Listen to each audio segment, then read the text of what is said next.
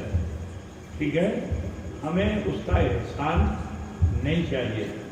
سنی مسلمانوں کا الف و دان ہی عزت کے ساتھ اس ادارے کو ترقی کی شاہراہ پہ گامزن رکھے گا. آپ سے پوچھنا چاہتا ہوں, کیا یہ نیت قائم رکھی جائے, اس کو سیس کر دیا جائے؟ ارے بولو. ہمارے پاس آفر جانتے ہو, عرب چیمبر آف کامرس سے آیا, منظوری تک دے دیا انہوں نے 3.5 کروڑ کی. ہم نے خود ہی اس کو ریجیکٹ کر دیا.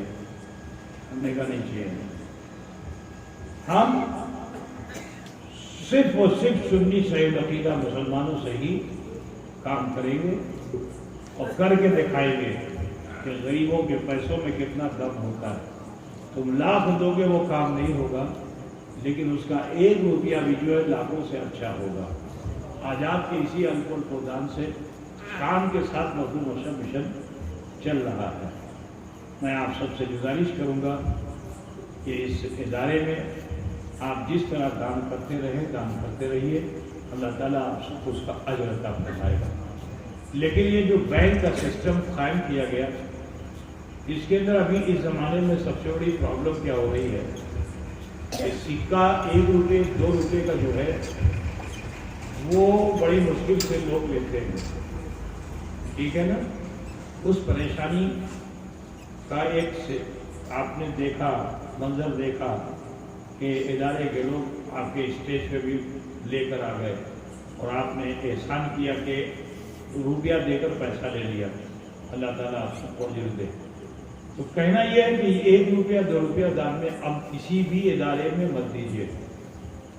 مخدوم اشرف مشن کی بات نہیں, 1 روپیہ 2 روپیہ دینا ہے تو نوٹ کی صورت میں دیجیے, سکے کی صورت میں مت دیجیے, کیونکہ اس پیسے کو یوٹیلائز کرنے میں بہت پریشانی ہو رہی ہے.